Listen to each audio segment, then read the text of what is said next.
దేవునికి స్తోత్రాలు. మీ అందరికీ నా వందనాలు.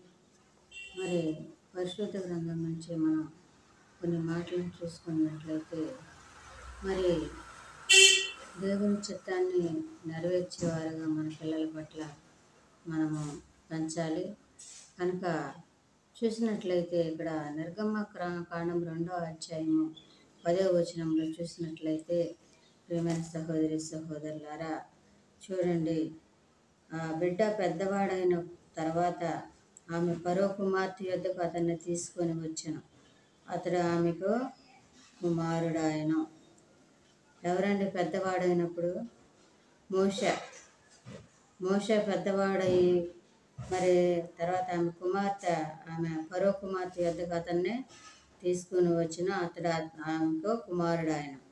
చూసారా, మోషే అయితే మరి దేవుని ఏర్పాట్లో ఉన్నాడు. దేవుని చిత్తం ప్రకారం మా తల్లిదండ్రులు పెంచారు.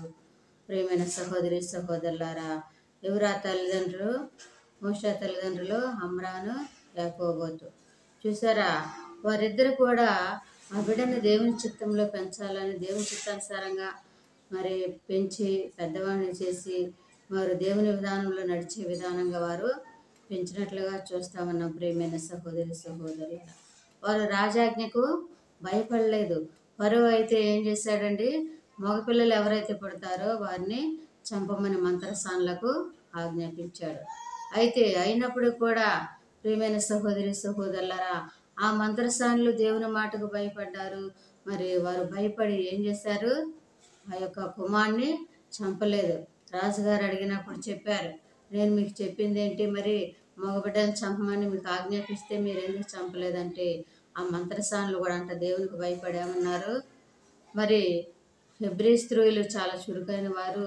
మరి మేము వెళ్ళేసరికి వారు కని మరి వాళ్ళకు పిల్లలను దాచుకున్నారు అని చెప్పేసి సమాధానం చెప్పారు. ప్రియమైన సహోదరి సహోదరులారా, చూసారా, మరి దేవుని యొక్క చిత్తము ఆ మోషే పట్ల ఉన్నది కాబట్టి మరి ఆ కుమారుడు చంపబడకుండా ఉన్నట్లుగా చూస్తా ఉన్నాం. ప్రియమైన సహోదరి సహోదరులారా, అయితే మరి వారు విశ్వాసం ఉంచారు, దేవుని పట్ల నమ్మకం ఉంచారు. మరి నమ్మకం ఉంచి ఆ బిడనే మరి దాచిపెట్టినట్లుగా చూస్తా ఉన్నాం. ప్రియమైన సహోదరి సహోదరులారా, మోషేని 3 నెలల వరకు దాచారు. 3 నెలల వరకు దాచిన తర్వాత ఇక ఏం చేశారు? ఈ పిల్లవాడిని మేము దాచలేము, మేము పెంచలేము, మరి ఒకవేళ రాజుగారు చూస్తే మమ్మల్ని మా కుటుంబాన్ని చంపేస్తారు అని చెప్పేసి ఏం చేశారు? ఆ యొక్క నీళ్ళలో జమ్ము పెట్టిలో పెట్టి నీటిలో వదిలినట్లుగా చూస్తా ఉన్నాం. ప్రియమైన సహోదరి సహోదరులారా, నీటిలో వదిలినప్పుడు చూస్తా ఉన్నదే ఆ యొక్క పిల్లవాని యొక్క అక్క వెళ్ళి ఏం జరుగుతుందా ఏంటా అని చూడొచ్చింది. ఆ కుమారుని జమ్ము పెట్టిలో పెట్టి నీటిలో వదిలినప్పుడు వెళతా ఉన్నప్పుడు అక్కడ ఫరో కుమార్తె స్నానం చేయటానికి వచ్చినట్లుగా చూస్తా ఉన్నాం. చూసి ఆ కుమారుని మరి ఏం చేసింది? తీసుకెళ్ళి మరి పెంచడానికి మరి ఇచ్చినట్లుగా చూస్తా ఉన్నాం. ప్రియమైన సహోదరి సహోదరులారా, మరి ఈ యొక్క మోషే దేవుని ఏర్పాట్లు దేవుని చిత్తానుసారంగా జరిగించాలని చెప్పేసి దేవుని ప్రణాళిక ఉన్నది కాబట్టి ఆ మోషే చనిపోకుండా బ్రతికినట్లుగా చూస్తా ఉన్నాం. దేవుడు బ్రతికించినట్లుగా చూస్తా ఉన్నాం. ప్రియమైన సహోదరి సహోదరులారా, అందుకనే మరి ఇక్కడ చూసినట్లయితే హెబ్రీలకు రాసిన పత్రిక 11:23లో ఏమన్నది? వారు రాజాజ్ఞకు భయపడక. ఎవరు రాజాజ్ఞకు భయపడింది? ఎవరండి? మంత్రసానులు. లేకుంటే ఆ యొక్క అమ్రాను యాకోబోదు కూడా తల్లిదండ్రులు కూడా. ప్రియమైన సహోదరి సహోదరులారా, మరి ఆ యొక్క లోకానుసరమైన రాజుకి భయపడలేదు, కానీ ఎవరికి భయపడ్డారండి? దేవునికి భయపడినట్లుగా చూస్తా ఉన్నాం. దేవుని యందు నమ్మకం ఉంచినట్లుగా చూస్తా ఉన్నాం. దేవుని యందు విశ్వాసం ఉంచినట్లుగా చూస్తా ఉన్నాం. ప్రియమైన సహోదరి సహోదరులారా, మోషే పుట్టినప్పుడు అతని తల్లిదండ్రులు ఆ శిశువు సుందరుడై ఉండుట చూచి విశ్వాసమును బట్టి రాజాజ్ఞకు భయపడక 3 మాసములు అతన్నే దాచిపెట్టిరి. చూసారా, ఎవరికి భయపడలేదు? రాజుకు మాత్రం భయపడలేదు, దేవునికే భయపడ్డారు. చూసారా, మనుషులకు భయపడలేదు. మనమైతే భయపడతాం, మనుషులకు భయపడతాం, లేకుంటే మరి ఇరుగు పొరుగు వారికి భయపడతా ఉంటాం, కానీ అనేకమైన వాటికి భయపడతా ఉంటాం. అమ్మో నాకేమన్నా ఇద్దామని భయపడతా ఉంటాం. అనేక రకాల భయాలు మనలో చోటు చేసుకుంటే, కానీ దేవునికి మాత్రం భయపడేవారుగా మనము జీవించలేము ప్రియమైన సహోదరి సహోదరులారా. కనుక ఈ యొక్క మోషే తల్లిదండ్రులు ఎవరికి భయపడ్డారండి? దేవునికి భయపడ్డారంట. ఫరో యొక్క ఆజ్ఞకు మాత్రం భయపడలేదంట, కానీ దేవునికి మాత్రం భయపడినట్లుగా చూస్తా ఉన్నాం ప్రియమైన సహోదరి సహోదరులారా. కనుక మరి ఆ కుమారుని ఆ విధంగా పెంచుతూ వచ్చారు ప్రియమైన సహోదరి సహోదరులారా. 3 నెలలు దాచారు. మరి కనిపిస్తే ఒకవేళ రాజుగారు ఏం చేస్తారండి? ఆ కుటుంబాన్ని చంపేస్తూ ఉంటారు ప్రియమైన సహోదరి సహోదరులారా. అయినప్పటికీ కూడా వారు త్యజించారు, తన ప్రాణాన్నైనా త్యజించారు, తన యొక్క మరి సర్వాన్ని త్యజించినట్లుగా చూస్తా ఉన్నా దేవుని కోసం, దేవుని నిమిత్తం. మనం ఏం త్యజిస్తున్నామండి? మన జీవితాన్ని దేవునికి ఇస్తున్నావా? మన హృదయాన్ని దేవునికి ఇస్తున్నామా? మన బ్రతుకుని దేవునికి ఇస్తున్నామా? లేకుంటే మన పిల్లల్ని మంచి పద్ధతిలో పెంచే విధానంగా మనము చేయగలుగుతున్నామా? దేవుని యందు భయభక్తులు కలిగి జీవించడానికి వారికి నేర్పించగలుగుతున్నామా? మన పిల్లలకి ఏమి నేర్పుతున్నాం? ఇది నా ప్రియమైన సహోదరి సహోదరులారా, పరిశీలన చేసుకోండి. వారి విశ్వాసాన్ని బట్టి అంట మరి ఏం చేశారు? ఆ యొక్క మోషేని మరి ఐగుప్తు నుంచి ఇశ్రాయేలుని విడిపిస్తారని, ఆ బానిసత్వం నుంచి మరి వారు పడుతున్న కష్టం, వారు పడుతున్న మరి బానిసత్వము మరి దేవుడు చూస్తున్నాడు, దేవుడు రక్షించడానికి ఒకరిని ఏర్పాటు చేసుకుంటారు అని చెప్పేసి ఆ యొక్క అమ్రాను యాకోబు ఏం చేశారు? ఆ కుమారుని మరి ఒక విడుదల ఇశ్రాయేలుని విడుదల చేసేవాడుగా ఒకవేళ మరి పెంచుతున్నారు ప్రియమైన సహోదరి సహోదరులారా. కనుక చూసినట్లయితే ప్రియమైన సహోదరి సహోదరులారా, రోమాపత్రిక 10:17 కూడా ఏమనుందంటే చూడండి ప్రియమైన సహోదరి సహోదరులారా. కాగా వినుట వలన విశ్వాసము కలుగును, వినుట క్రీస్తును గూర్చిన మాట వలన కలుగును. అయినను నేను చెప్పున్నదేమనగా వారు వినలేదా? విన్నారు కదా. చూసారా? వినుట వలన విశ్వాసము కలుగును. మనము దేవుని వాక్యం విన్నప్పుడు మనకు విశ్వాసము కలుగుతూ ఉంటుంది. దేవుని వాక్యానుసారంగా నడవాలని, జీవించాలని, బ్రతకాలని, లేకుంటే దేవుల్లో ఎదగాలని చెప్పేసి మనకి విశ్వాసము పెరుగుతూ ఉంటుంది. కనుక విశ్వసించాలి దేవుని యందు ప్రియమైన సహోదరి సహోదరులారా. ఈ యొక్క అమ్రాను యాకోబు కూడా దేవుని యందు విశ్వాసం ఉంచారు, దేవుని యందు నమ్మకం ఉంచారు. ఎట్లా అంటే మరి నా కుమారుడు పెద్దవాడయ్యి లేకుంటే దేవుని చిత్తానుసారంగా పెరిగి జీవించి మరి ఆ యొక్క ఇశ్రాయేలును నడిపిస్తారు, లేకుంటే మరి రక్షిస్తారు, కాపాడుతారు అని చెప్పేసి ఒక్క మాట విశ్వాసం ఉంచగలిగారు. చూసారా ప్రియమైన సహోదరి సహోదరులారా. మరి ఆదికాండం 15:16 చూసినట్లయితే అక్కడ వారు ఒక్క మాట, ఒక్క వాగ్దానము వారు గుర్తుంచుకున్నారు. ఆదికాండము 15:16 అమోరీల అక్రమము ఇంకను సంపూర్ణం కాలేదు కనుక ఈ నాలుగవ తరము వారు ఇక్కడికి మరలా వచ్చుదురని నిశ్చయముగా తెలుసుకునమని అబ్రహాముతో చెప్పెను. చేశారా? దేవుడు అబ్రహాంతో చెప్పిన మాటను ఈ యొక్క అమ్రాను యాకోబు ఆ మాట యందు విశ్వాసం ఉంచారు, ఆ మాట యందు నమ్మకం ఉంచారు. చూస్తారా? 4వ తరం వారు మరలా ఈ యొక్క కానానుకు చేరతారు అని చెప్పేసి ఇచ్చిన వాగ్దానాన్ని బట్టి ఆ మాట విని వారు ఏం చేశారంటే ఆ దేవుని యందు నమ్మకం విశ్వాసం ఉంచి ప్రియమైన సహోదరి సహోదరులారా మరి ఆ కుమారుని పెంచినట్లుగా చూస్తామన్నాం. ప్రియమైన సహోదరి సహోదరులారా, చూసారా? మరి మనకి దేవుని మాట అంటే నమ్మకం ఉంటుందా? విశ్వాసం ఉంటుందా?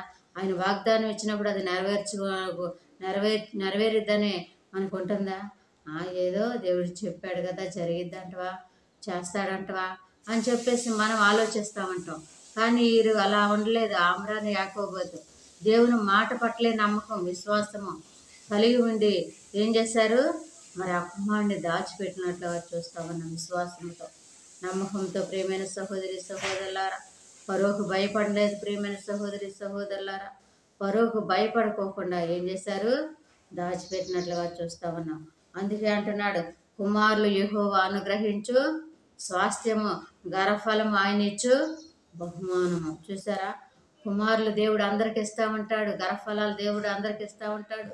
కానీ ఆ ఇచ్చిన కుమారులను, ఆ ఇచ్చిన గర్భఫలాన్ని మనం ఏ విధంగా మరి వాడగలుగుతున్నాం, ఏ విధంగా ఉపయోగపెట్టగలుగుతున్నాం, ఏ విధంగా వారిని పెంచగలుగుతున్నాం, ఏ విధంగా వారిని దేవునిలోకి నడిపించగలుగుతున్నాం, వారిని వదిలేసేవారుగా ఉంటున్నారా, లేకుంటే పట్టించుకునే వారుగా ఉంటారా, లేకుంటే దేవుని సన్నిధికి తీసుకురాని వారుగా ఉంటున్నామా? ప్రియమైన సహోదరి సహోదరులారా, పరిశీలన చేసుకోండి. ప్రియమైన సహోదరి సహోదరులారా, గర్భఫలాలు అయితే దేవుడు ఇస్తూ ఉంటాడు, కానీ వారిని పెంచే విధానం మనకే, దేవుళ్ళు ఎదిగే విధానం వారికి భయభక్తులు నేర్పించేవారుగా ఉండాలి. చూసారా, నిర్గమ కాండం 2వ అధ్యాయము 3వ వచనంలో చూసినట్లయితే ప్రియమైన సహోదరి సహోదరులారా, అక్కడ ఏం చెబుతున్నాడు? 2:3లో చూసినట్లయితే ప్రియమైన సహోదరి సహోదరులారా, వానికేమి సంభవించునో తెలుసుకుంటకు వాని యొక్క దూరముగా నిలిచిండెను. ఏం చేసింది? తర్వాత ఆమె వాడిని దాచలేక వాని కొరకు ఒక జమ్మ పెట్టె తీసుకొని దాన్ని జిగటమన్ను కీలును పూసి అందులో ఆ పిల్లవాడిని పెట్టి ఏటి ఒడ్డున జమ్ములో దాన్ని ఉంచగా ఏం పూసిందండి? జిగటమన్నును కీలును పూసి ఆ జమ్మ పెట్టెలో ఆ పిల్లవాడిని ఉంచింది. చూసారా ప్రియమైన సహోదరి సహోదరులారా? అవును, మన పిల్లలకు కూడా మనం దేవుని యొక్క వాక్యాన్ని, దేవుని యొక్క ప్రార్థనని వారికి నేర్పించాలి. వారు లోకంలో పడిపోకుండా, లోకానుసరమైన జీవితంలో దారి తప్పుకోకుండా మన పిల్లల్ని దేవుని సన్నిధికి తీసుకొస్తూ ఏం చేయాలి? ప్రతిదినము ప్రతిరోజు కూడా మరి ఏం చేయాలి? దేవుని మాటలు వారికి వినిపించేవారుగా ఉండాలి, దేవుని వాక్యాన్ని వినిపించేవారుగా ఉండాలి, దేవుని వాక్యానుసారంగా ఈ విధంగా నడవాలని చెప్పేసి వారికి బోధించేవారుగా ఉండాలి. ఈ యొక్క మోషే యొక్క తల్లిదండ్రులు కూడా ఏం చేశారండి? ఆ విధంగా వదిలేలా వారిని. చూసారా, ఆ విధంగా ఒట్టిగా ఆ ఏట్లో ఆ నీళ్ళలో వదిలేస్తే బ్రతుకుతాడండి? చనిపోతాడు. కానీ వాళ్ళు ఎటువంటి విధానం చేశారు? జిగట మన్నును పూశారు, కీలును పూశారు ఆ యొక్క జమ్మి పెట్టికి. ప్రియమైన సహోదరి సహోదరులారా, చూసారా, దేవుని వాక్యాన్ని, దేవుని మాటల్ని, దేవుల్లో ఎదిగే విధానాన్ని వారు నేర్పించినట్లుగా చూస్తూ ఉన్నాం. ప్రియమైన సహోదరి సహోదరులారా, మరి మనం ఈ దినాన ఏ విధంగా మన పిల్లలకు నేర్పగలుగుతున్నాం? ఏ విధంగా దేవుని సన్నిధికి తీసుకురాగలుగుతున్నాం? ప్రార్థనలో దేవుని యందు మరి నిలకడమైన మనసుతో మరి వారిని జీవించేవారుగా, నడిపించేవారుగా ఉండగలుగుతున్నామా, లేకపోతే వారిని వదిలేసేవారుగా ఉంటున్నామా? ప్రియమైన సహోదరి సహోదరులారా, పరిశీలన చేసుకోండి. చాలామంది పిల్లల్ని పట్టించుకోరు. నాకెందుకులేండి, మరి ఆడేం చేసినా బాధ లేదు, ఎక్కడికి వెళ్ళినా బాధ లేదు అని చెప్పేసి వదిలేస్తూ ఉంటారు. అది కాదు, కానీ నీ కుమారుడు ఏం చేస్తున్నాడు, నీ కుమార్తె ఏం చేస్తుంది, మరి స్కూల్కి వెళ్తుంది, లేకపోతే కాలేజీకి వెళ్తుంది, మరి మంచిగా చదువుకుంటుందా లేదా అని చెప్పేసి పరిశీలన చేయాలి, అడగాలి దినదినము. లేదా దినదినము కూడా దేవుని వాక్యాన్ని వారికి నేర్పించాలి, బోధించాలి. దేవుని చిత్తానుసారంగా జీవించడం నేర్పించాలి, దేవుని సన్నిధికి తీసుకురావటం నేర్పించాలి, దేవుని సన్నిధిలో కూర్చొని ప్రార్థన చేయటం నేర్పించాలి. ప్రియమైన సహోదరి సహోదరులారా, ఆ విధంగా అందుకంటారు, నువ్వు కుమారుడు నడవలసిన త్రోవను వానికి నేర్పము, వాడు పెద్దవాడైనప్పుడు దాని నుండి తొలగిపోడు. చూసారా, కుమారుడు నడవలసిన త్రోవను మనకు నేర్పినప్పుడు అంట, పెద్దవాడైనప్పుడు అంట దాని నుండి తొలగిపోడంట. ఆ తల్లిదండ్రులు చెప్పిన మాటలు, లేకుంటే ఆ వాక్యము పడిపోకుండా కాపాడుతామంటే పిల్లవాడిని. ప్రియమైన సహోదరి సహోదరులు, కనుక మనమేం చేయాలి? జిగటం మన్ను పూసేవారిగా ఉండాలి, కీలు పూసేవారిగా ఉండాలి, నేర్పేవారిగా ఉండాలి. ప్రియమైన సహోదరి సహోదరులారా, ఆ విధంగా ఉన్నప్పుడు ప్రియమైన సహోదరి సహోదరులారా, దేవుని విధానంలో వారు వెదగలుగుతూ ఉంటారు. కానీ వాడిని వదిలేసినప్పుడు లోకానుసారమైన జీవితంలో మరి అనేక రకమైన అలవాట్లకు బానిస అయిపోయి వారి జీవితాలను పాడు చేసుకునే వారుగా ఉంటారు. యవన దశకు వచ్చినప్పుడు చూస్తారా ప్రియమైన సహోదరి సహోదరులారా, తాగుతూ తిరుగుతూ అనేక పేకాట ఆడుతూ అనేక రకమైన అలవాట్లకు బానిస అయ్యేవారుగా ఉంటారు. మనం నేర్పకపోతే తల్లిదండ్రులైన వారు. ప్రియమైన సహోదరి సహోదరులు, చూస్తున్నాం పరిస్థితులు. మరి చిన్న వయసులోనే ఏం చేస్తున్నారు? అన్ని రకాల అలవాట్లకు అలవాటు పడి వారి జీవితాలను పాడు చేసుకుంటున్నారు, చదువును పాడు చేసుకుంటున్నారు. లేదా ప్రేమలో పడి మరి ఇష్టమైన అమ్మాయికి చేయకపోతే చస్తానని చెప్పేసి చనిపోయేవారుగా ఉంటున్నారు చాలామంది యవనస్తులు.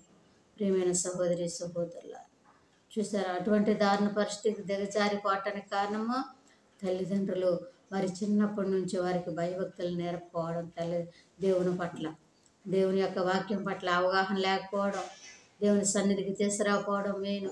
ప్రియమైన సహోదరి సహోదరులారా, అందుకని వారు ఏం చేస్తున్నారు?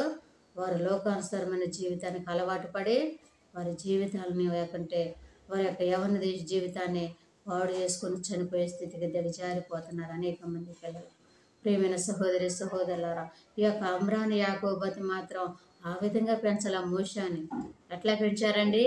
జిగట మన్ను పూసి ఏం చేశారు? కీలు పూసి ఆ ఏటిలో వదిలిపెట్టినప్పుడు ప్రియమైన సహోదరి సహోదరులారా, అంతేకాకుండా ఏం జరుగుతుందో చూసి రమ్మని ఎవరిని పంపించారు? అక్కనే, మోషే యొక్క అక్కనే పంపించినట్లుగా చూస్తా ఉన్నాం. అవును, పిల్లలు స్కూల్కి వెళ్తున్నప్పుడు, కాలేజీకి వెళ్తున్నప్పుడు ఎలా జీవిస్తున్నారు, ఎలా నడుస్తున్నారు, ఏం జరుగుతుందని చెప్పేసి ప్రతిదినం వాళ్ళని కూడా మనము పరిశీలించేవారుగా ఉండాలి, అడిగేవారుగా ఉండాలి. లేకుంటే నువ్వు బాధ్యత తీసుకునేవారుగా ఉండాలి పిల్లల పట్ల. అంతేకాని పిల్లల పట్ల బాధ్యత లేని వారుగా మనము ప్రవర్తించకూడదు. అయితే పిల్లల పట్ల బాధ్యత లేకపోతే వాళ్ళు ఏమైపోతారండి? చెడిపోతారు. ఎందుకని? తల్లిదండ్రుల భయం ఉండదు. మా నాన్న ఏమనలే, మా అమ్మ ఏమందలే, నేనేం చేసినా బాధ లేదు అని చెప్పేసి వాళ్ళు ఇష్టానుసారంగా ప్రవర్తిస్తూ ఉంటారు. ప్రేమైన సహోదరి సహోదరులు కనుక మరి ఏం చేయాలంటే, మరి ఎటువంటి బాధ్యత కలిగి ఉన్నారో చూడండి. జిగట మన్నును పూసారు, కీళ్ళను పూసారు, ఆ రేట్లో వదిలిపెట్టిన తర్వాత ఆ కుమారుడికి అసలు ఏం జరుగుతుందో ఏమైతో చూసి రమ్మని అక్కర పంపించినట్లుగా చూస్తూ ఉన్నాం. ప్రేమైన సహోదరి సహోదరులు ఆ విధంగా పెంచి వారు పెద్దవాడిని చేసి ప్రేమైన సహోదరి సహోదరులారా ఒక ఏం చేశారు? నాయకుడిగా చేసినట్లుగా చూస్తూ ఉన్నాం.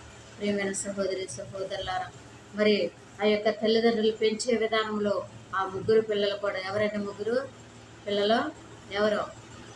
అహరోను, మిరియాము, మోషే. చూసారా?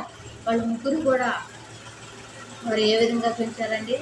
దేవుని యొక్క మార్గంలో, దేవుని యొక్క భక్తిలో, దేవుని యొక్క బాటలో, లేకుంటే దేవుని చిత్తానుసారంగా జీవించటాన్ని వారికి నేర్పించిన విధానాన్ని బట్టి మరి మోషే ఏమో నాయకుడిగా ఉన్నాడు, మరి మిరియాము ఏమో ఒక ప్రవక్తనిగా ఉన్నతమైన విధానంలో, ఉన్నతమైన స్థితిలో వారు జీవించగలిగినట్లుగా చూస్తా ఉన్నాం. ఆ తల్లిదండ్రుల పెంపకము వారి పిల్లలను ఒక ఉన్నత స్థితిలోకి తీసుకొచ్చినట్లుగా చూస్తూ ఉన్నాం. ప్రియమైన సహోదరి సహోదరులారా, కనుక మరి మన పిల్లల్ని ఏ విధంగా పెంచుతున్నాం, ఈ విధానాలు ఈ రోజున పరిశీలన చేసుకొని మన పిల్లలను కూడా ఒక ఉన్నతమైన విధానంలో తీర్చిదిద్దాలంటే ప్రియమైన సహోదరి సహోదరులారా, ప్రతి ఒక్కరు కూడా ఆ పిల్లలను దేవుని చిత్తానుసారంగా పెంచేవారుగా ఉండాలి, దేవుని బాటలో నడిపించేవారుగా ఉండాలి. చిన్న వాటిని